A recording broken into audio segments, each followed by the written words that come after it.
ಮಾರ್ಕೆಟ್ನಲ್ಲಿ ಸಿಗೋ ಥರ ಗರಿಗರಿಯಾದಂತಹ ಚೀಸ್ಲಿಂಗನ್ನು ಮನೆಯಲ್ಲಿ ಸುಲಭವಾಗಿ ಮಾಡಿ 1 ತಿಂಗಳ ತನಕ ಸ್ಟೋರ್ ಮಾಡಿ ಇಟ್ಕೊಳ್ಬೋದು. ತುಂಬಾ ಟೇಸ್ಟಿಯಾಗಿರುತ್ತೆ. ಕ್ರೀಮಿ ಟೆಕ್ಸ್ಚರ್ನಲ್ಲಿ ಈ ಸ್ನ್ಯಾಕ್ಸ್ ರೆಡಿ ಆಗುತ್ತೆ. ಹಾಯ್ ನಮಸ್ಕಾರ ಎಲ್ಲರಿಗೂ, ವೆಲ್ಕಮ್ ಟು ಮೈ ಚಾನಲನ್ನು ಹೊಸದಾಗಿ ನೋಡ್ತಾ ಇದ್ದರೆ ಚಾನಲನ್ನು ಸಬ್ಸ್ಕ್ರೈಬ್ ಮಾಡ್ಕೊಳ್ಳಿ. ಮಾಡೋದಕ್ಕೆ ಮೊದಲು ನಾನಿಲ್ಲಿ ಅರ್ಧ ಕಪ್ಪಷ್ಟು ಹಾಲನ್ನು ಪ್ಯಾನ್ಗೆ ಹಾಕ್ಕೊಂಡಿದ್ದೀನಿ.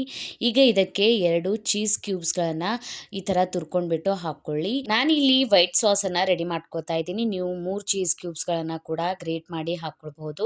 1 ಟೇಬಲ್ ಸ್ಪೂನ್ ಅಷ್ಟು ಇದಕ್ಕೆ ಮೊಜರೆಲ್ಲಾ ಚೀಸನ್ನು ಹಾಕ್ಕೋತಾ ಇದ್ದೀನಿ. ಚೀಸ್ ಸ್ಲೈಸ್ ಸಿಗುತ್ತೆ ಅಲ್ಲ, ಅದನ್ನು ಕೂಡ ಹಾಕ್ಕೊಳ್ಬಹುದು. ಸರಿಯಾಗಿ ಚೀಸ್ ಮೆಲ್ಟ್ ಆಗೋವರೆಗೂ ಹಾಲನ್ನು ಈ ರೀತಿ ಮಿಕ್ಸ್ ಮಾಡ್ಕೋತಾ ಬಿಸಿ ಮಾಡ್ಕೊಳ್ಳಿ. ಈ ರೀತಿ ಈಗ ಚೀಸ್ ಮೆಲ್ಟ್ ಆಗಿದ್ಮೇಲೆ ಗ್ಯಾಸ್ ಫ್ಲೇಮನ್ನು ಆಫ್ ಮಾಡ್ಕೊಳ್ಳಿ. ಇದನ್ನು ಈಗ ನಾನು ಸೈಡಿಗೆ ಇಟ್ಕೊಂಡ್ಬಿಟ್ಟು ಬೌಲನ್ನು ತೊಗೊಂಡಿದ್ದೀನಿ. ಇದಕ್ಕೆ ಈಗ ನಾನು 1 ಕಪ್ ಅಷ್ಟು ಮೈದಾ ಹಿಟ್ಟನ್ನು ಹಾಕ್ಕೋತಾ ಇದ್ದೀನಿ. ಮೈದಾ ಹಿಟ್ಟನ್ನು ಹಾಕ್ಕೊಂಡ್ಬಿಟ್ಟು ಸ್ವಲ್ಪ ಉಪ್ಪನ್ನು ಸೇರಿಸ್ಕೊಳ್ಳಿ, ಚೆನ್ನಾಗಿ ಟೇಸ್ಟ್ ಬರುತ್ತೆ. ಇದಕ್ಕೆ ಈಗ 1 ಟೇಬಲ್ ಸ್ಪೂನ್ ಅಷ್ಟು ತುಪ್ಪನ ಹಾಕ್ಕೋತಾ ಇದ್ದೀನಿ. ತುಪ್ಪದ ಬದಲಿಗೆ ಬೆಣ್ಣೆ ಕೂಡ ಬಳಸ್ಕೊಳ್ಬೋದು. ಈಗ ಕೈಯಿಂದ ಸರಿಯಾಗಿ ಇದನ್ನು ಮಿಕ್ಸ್ ಮಾಡ್ಕೊಳ್ಳಿ. ತುಪ್ಪ ಎಲ್ಲ ಹಿಟ್ಟಿಗೆ ಹತ್ಕೊಳ್ಳುತ್ತೆ. ಈಗ ರೆಡಿ ಮಾಡ್ಕೊಂಡಿರುವಂತಹ ಈ ವೈಟ್ ಸಾಸನ್ನು ಸ್ವಲ್ಪ ಮಿಕ್ಸ್ ಮಾಡ್ಕೊಂಡ್ಬಿಟ್ಟು ಸ್ವಲ್ಪ ಹಾಕ್ಕೋತಾ ಹಿಟ್ಟನ್ನು ನಾದ್ಕೊಳ್ಬೇಕು. ಸಾಫ್ಟ್ ಆಗಿರಬೇಕು ಹಿಟ್ಟು, ಅಂದರೆ ಚೆನ್ನಾಗಿ ಚೀಸ್ಲಿಂಗ್ ಬರುತ್ತೆ.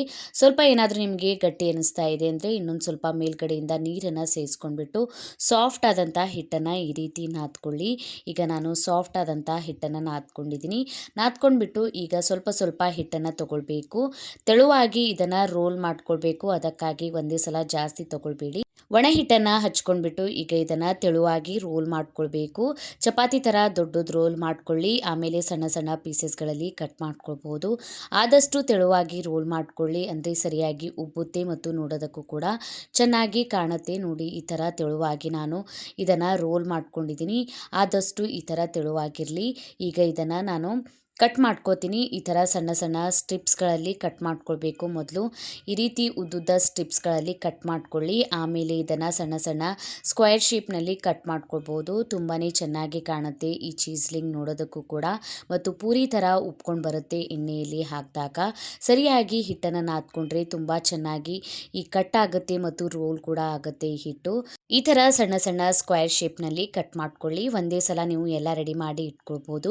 ಒಂದಕ್ಕೊಂದು ಅಂಟ್ಕೊಳ್ಳಲ್ಲ, ಆಮೇಲೆ ಎಣ್ಣೆಯಲ್ಲಿ ಹಾಕಿದಾಗ ಸಪ್ರೇಟ್ ಆಗಿಬಿಡುತ್ತೆ. ಈಗ ನಾನು ಎಲ್ಲ ಹಿಟ್ಟಿಂದ ಈ ರೀತಿ ಈ ಸ್ನ್ಯಾಕ್ಸನ್ನು ರೆಡಿ ಮಾಡಿ ಇಟ್ಕೊಂಡಿದ್ದೀನಿ.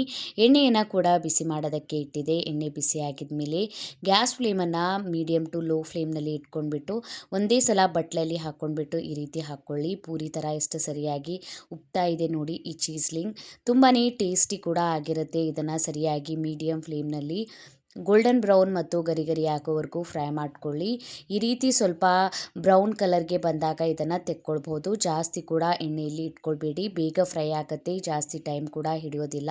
ಮಾಡೋದಕ್ಕೆ ಟೈಮ್ ಹಿಡಿಯುತ್ತೆ, ಆದರೆ ಫ್ರೈ ಬೇಗನೆ ಆಗಿಬಿಡುತ್ತೆ, ತೆಳುವಾಗಿರುತ್ತೆ. ಅದಕ್ಕಾಗಿ ಈ ರೀತಿ ಒಂದೇ ಸಲ ಎಲ್ಲ ಚೀಸ್ಲಿಂಗನ್ನು ಫ್ರೈ ಮಾಡ್ಕೊಂಡ್ಬಿಟ್ಟು ಏರ್ಟೈಟ್ ಕಂಟೈನರ್ಗೆ ಹಾಕಿ 1 ತಿಂಗಳ ತನಕ ಸ್ಟೋರ್ ಮಾಡಿ ಇಟ್ಕೊಳ್ಬೋದು. ತುಂಬ ಚೆನ್ನಾಗಿರುತ್ತೆ ಟೇಸ್ಟ್.